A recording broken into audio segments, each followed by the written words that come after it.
Well, I think you were on the right track, Athena. You do? Yeah, Juniper remains the prime suspect if we assume the body was moved per her script.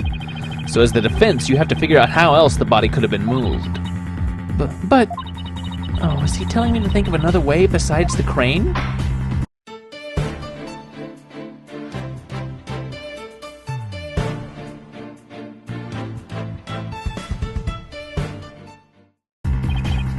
Miss Sykes, if you have a counter-argument, this court would love to hear it. And if you do not, it is time for the verdict. Isn't that correct, your baldness? Objection! No, not yet! All I have to do is show that the body wasn't moved like it was in the script, right? Well, that would show that the man had nothing to do with this case. There is a sword of great renown that cuts down sophistic lawyers. Its name is evidence. You don't scare me. Force a smile, Athena. You can do it. What's wrong with your face, Athena? It's a weird mix of terror and creepy grin. Just focus on how the body could have been moved without it being dropped. How could anyone lower it without just dropping it? It's not like it could fly. Or could it fly? Or maybe it could. After all, there is a way to zip between the art room and the stage. On the zip line. Someone could have easily used that thing. Oh, yes, of course. Miss Sykes, the court would like to see what you have for us.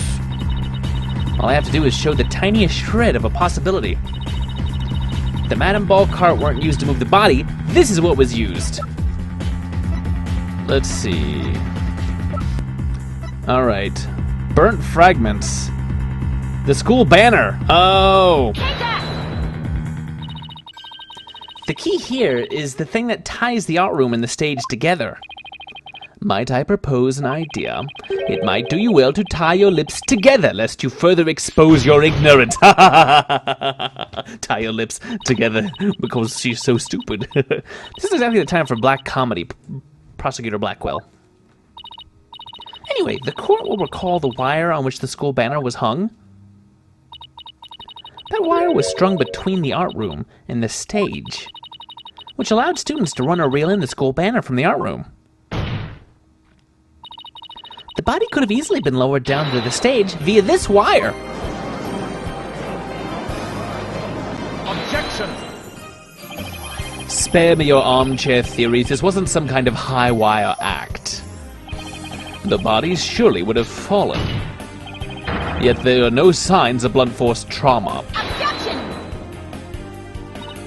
Oh, you surprised me, Prosecutor Blackwell. You didn't actually think I failed to account for that. I'm sure that's exactly what he thought. When we investigated the stage yesterday, the bottom part of the school banner had been tied into a pouch-like shape. And pouches are useful for carrying things. What do you think this one could have carried? Well, go on. Please explain. Did it carry a baby kangaroo? Oh, please, I hope so. The body was bundled into the pouch-like section of the banner and sent down the wire. The body would have been down on that stage in a flash, and there'd be no need for a mat.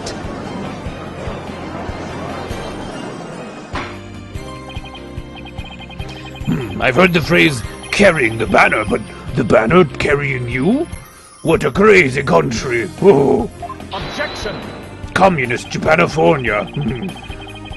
I've no patience for you and your cheap parlor tricks. Your claim is as shaky as a corpse performing that absurd high-wire act. If you have an actual objection, then just come out and say it.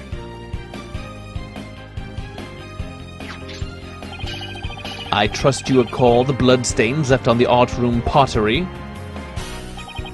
If the wire had been used to move the body, it would have to be via the window above the quad, the one with the winch, unless the pottery had just been on the other side of the room and they moved it. However, the blood-stained pottery was next to the window above the maintenance area. Ergo, the wire and banner had not at all to do with this case. Oh, Haha! The blood-stained pottery. I remember that. It doesn't look good. We'll be back to the math theory if you don't do something. Well, Miss Sykes, I hope you have something better this time than a circus act. If my wire theory is true, then that blood on the pottery must not have been The victim's blood or not blood at all. That's true. Did they actually test it? At first we thought it was red glaze, but it turned out to be blood. But what if we go back to the time when it was just red glaze by all accounts? But the police have clearly identified it as blood. Oh. You can't change fact to fiction, Miss Sykes, let alone travel back in time. Oh. Okay, so I didn't realize that it actually had been confirmed that it was blood. It's just somebody else's. Maybe it's not the victim's blood? Did the police check to see from whom the blood on the pottery came from? Shame on you, Sykes Dono. Have a little more respect for the constabulary.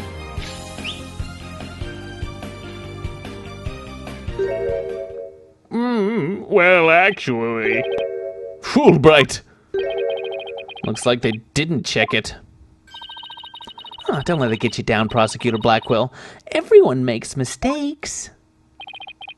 Spare me your cheek. We will know not either way till the tests are rotten.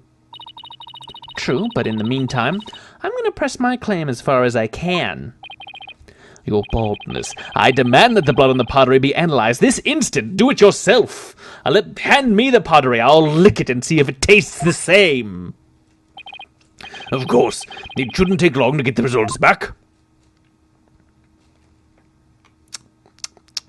Well, your evidence is a little flakier now. Oh, it's already back. We just waited around. Oh my, that was quick. We're a history if it turns out to be the victim's blood. Please, please let it be anybody else's. Let it be my blood. Did I bleed and just forget about it?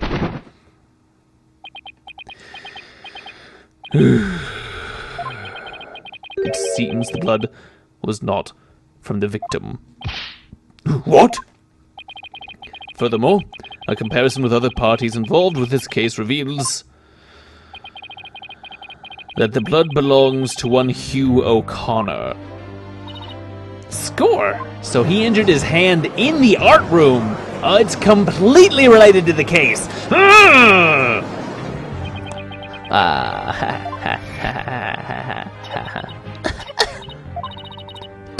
Don't worry, Junie. Just try to relax.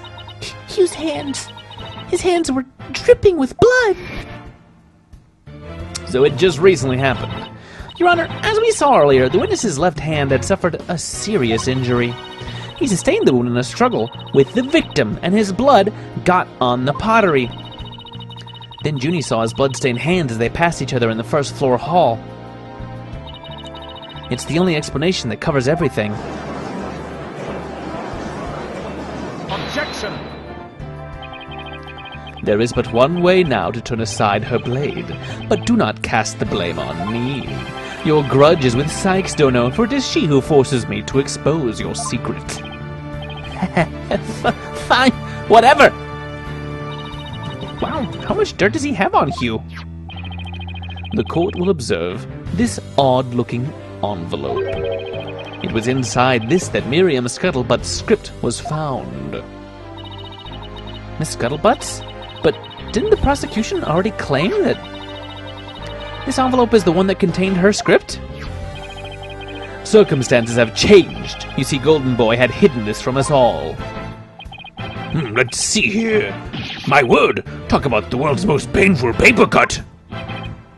Indeed, you can clearly see that if this envelope is not opened correctly, a powerful spring-loaded blade will shoot forth, leaving a horrible gash upon the hand.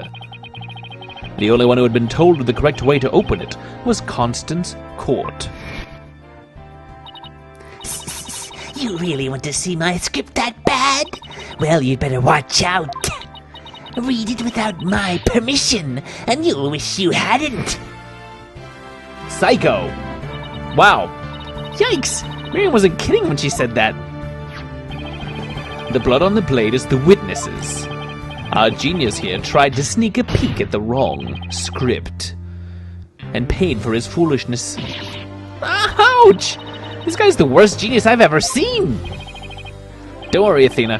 The wound isn't that deep. We've still got the wire theory. Yeah, I've got it. Since the blood by the window overlooking the maintenance area isn't the victim's, there's no longer any basis for denying the body was moved using the wire and banner. Therefore, the defense once again asserts just that.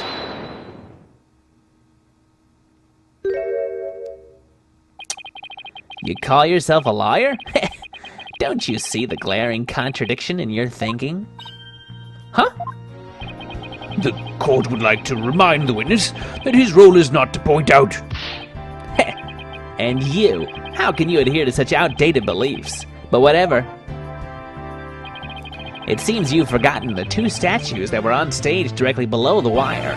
A body sent sliding down that wire would have crashed into them. Care to explain that away? It did! They were broken! Why, I believe he's right. The statues and the wire are extremely close together.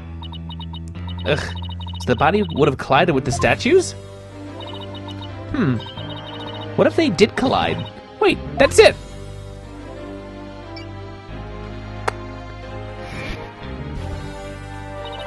Speaking of those statues, we still don't know how they were broken.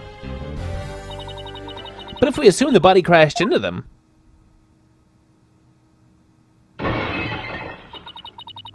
that would also explain that loud sound we heard while we were in the waiting room.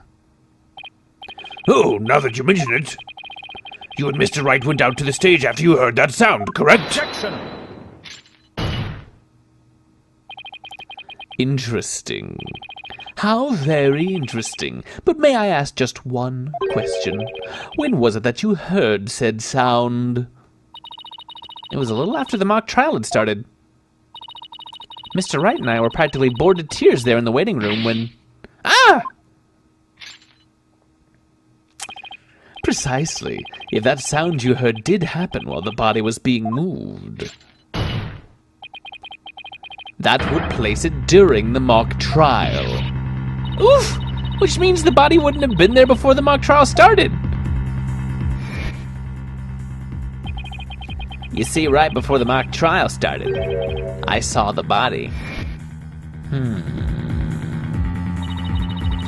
He said he saw the body before the mock trial. If so, then my claim that the body was moved during the mock trial doesn't hold water. Stupid contradiction. It's gonna get me and our case killed. Especially me. The focus was on just 3 suspects before the body was moved before the mock trial. That has been the major premise thus far. Your assertion, therefore, contradicts the very foundation of this case. Objection! Both sides still lack incontrovertible evidence. So, should we not also treat Golden Boy's testimony with some level of suspicion?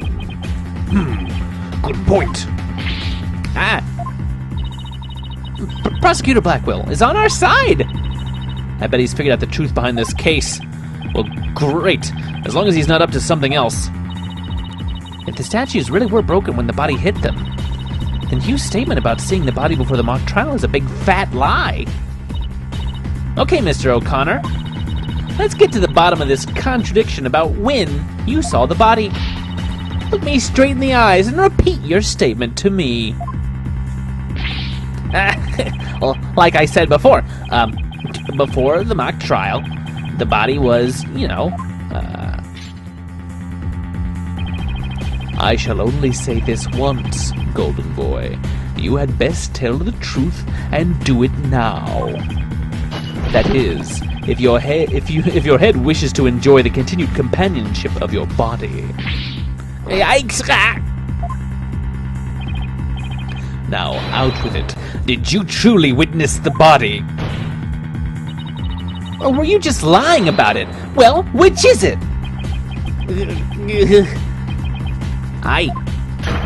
You what? I never saw the body. Are you sure about that? lie to this court again and I'll charge you with perjury, like I should have done all the other times. There was no body on that stage. I've been lying about that this whole time. I'm sorry. You're sorry? Oh, well then I guess it's fine. Yes, we've exposed Hugh's big lie for what it is. But why would he lie about this to begin with? Order. The base premise that the body was moved before the mock trial has been overturned. I imagine this has an impact on both the defense and the prosecution's case. Well, first I'd like to thank the prosecutor. This brings us one step closer to the truth. Now at least we know the body was moved using the wire and school banner. Indeed, that much I shall concede, Sykes-Dono. The body was moved as you stated, and in the midst of the mock trial. So both sides are satisfied then? If the body was moved before the mock trial, we have our 3 suspects. But if the move took place in the midst of the mock trial, it is an entirely different story. Right. All 3 suspects were in the mock trial. That gives them solid alibis. Objection! There were hundreds of people watching them. How simplistic. Did you forget about the student in charge of the audio? Amidst the mock trial, she was the one soul who could leave and re-enter the lecture hall. What's this? Who is this person in charge of the audio? Oh no! How can I forget? It was... Hey, what's the deal here? Why is Junie so large in this shot? Juniper was also in charge of the audio. When she wasn't in the trial, she was in the audio control room dealing with the music. Indeed, the one who could enter the art room amidst the mock trial to move the body was none other than the accused, Juniper Woods, for she was in charge of the audio. No!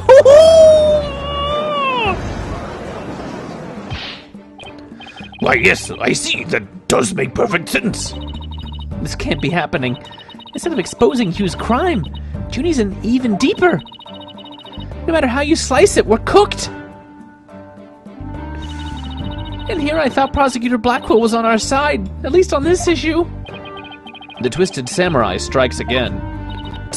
Twisted? It's more like Dirty Rotten.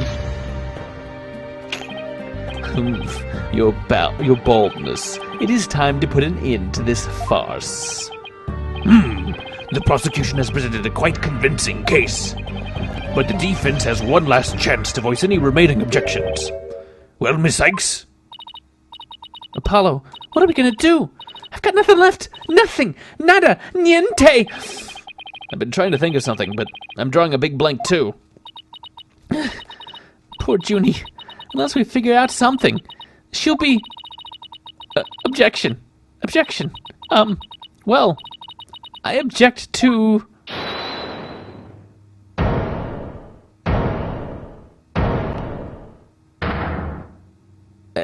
Hold it.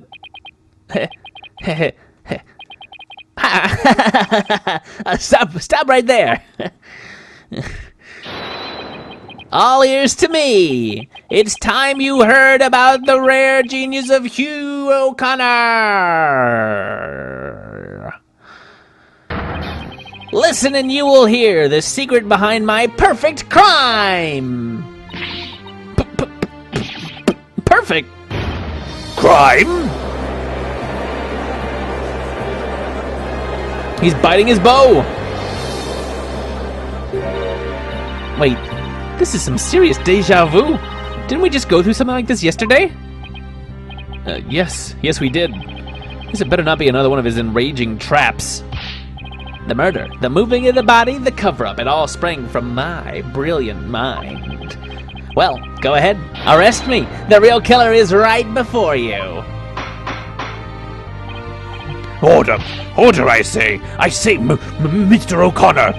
You already confessed yesterday, then earlier today recanted your confession. As if you mouth breathers could comprehend my genius. The end justifies the means. Now bow down and kneel. Kneel before my great and maddening intellect. Objection! Enough. The only thing maddening is the ignominy you bear for all to see. For it is impossible for you to have been the perpetrator behind this crime. Ah. There is no perfect crime, only a perfect alibi, for you were at the mock trial. And it is silly that I must remind you of this, but you were a participant the entire time. There shall be no mercy if you persist in hindering this trial with your silly little act. Hugh doesn't seem the least bit shaken by Blackwell's threat. Listen, Mr. Prosecutor, calling that a perfect alibi is beyond contempt. Your Honor, I'd like to take this opportunity to offer further testimony. I will now demonstrate the very moment of genius that transcended even perfection. What's your game, Hugh? You won't believe this, but I used a body double. That wasn't the real me at the mock trial. Excuse me? No. That means I didn't almost lose. My body double almost did. I slipped out stealthily while my double took care of the trial. I had the run of the campus. In short, I'm the killer. Juniper's innocent. Somebody cares about Juniper an awful lot all of a sudden. Even if that were true. Which I don't think it is. I have a question I was hoping the defense and prosecution might help answer. Where do babies come from? Oh, sorry, a different one. Is it just me, or does the witness's testimony make no sense at all? No, it's not just you, Your Honor.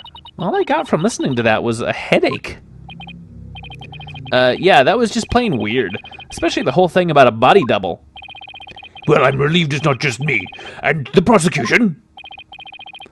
Your boldness. Summon an ambulance this instance. The witness is stark raving mad. Yes, I think that would be for the best. Now then, let's pretend that never happened and move on to my verdict. He is guilty. We're going to kill him. Yeah, you people don't believe me?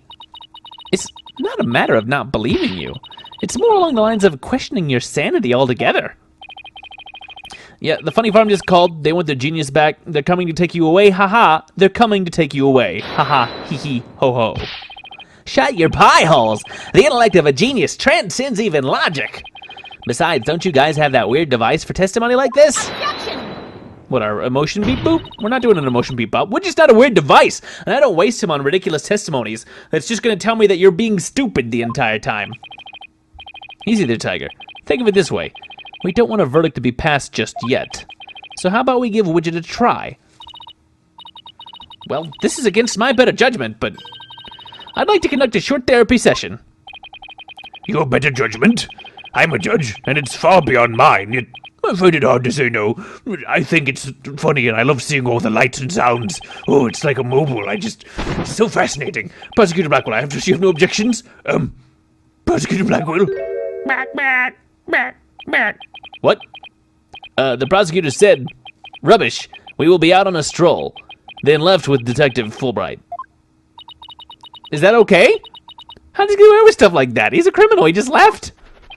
Well, then I'll interpret that as meaning he has no explicit objections. All right, Miss Sykes, you may proceed with your therapy session. I've seen my share of crazy trials, but this one takes the cake.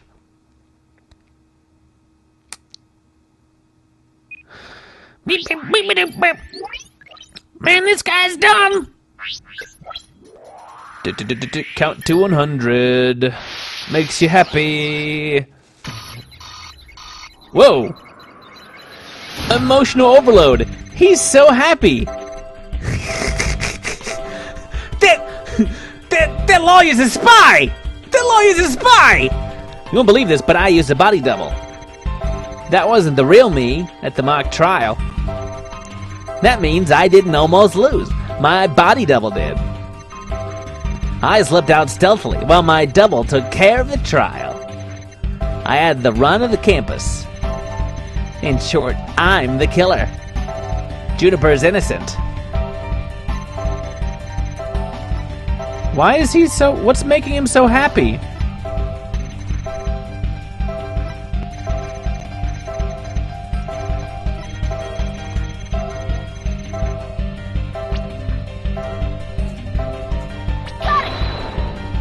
It's probably not this, but I have to look at it. Mr. O'Connor, this is what you're happy about. Happy? What are you talking about? I'm confessing to murder here. To call the grief I feel at the severity of my crime happiness is insanity beyond mine. Oh, guess I got that one wrong. Heh. I pity you, mouth breathers. You should listen attentively to the genius of my confession. Okay, what is making him so happy? At the run of the campus. Oh, the friendship collar.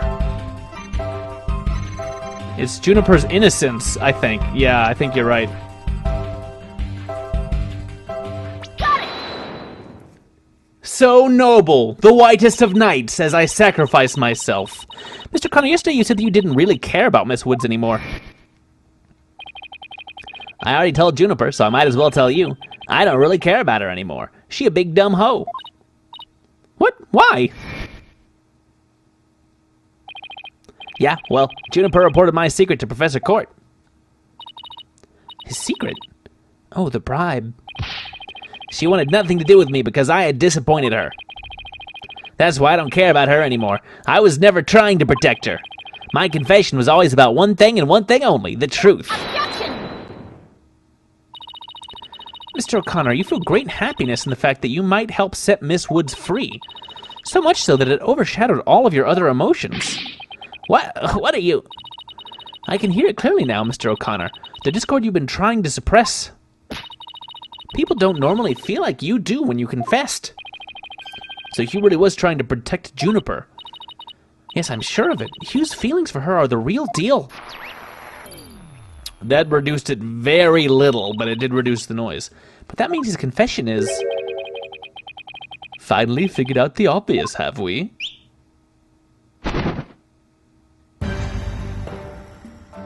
Oh, you're back. Did you have a nice walk?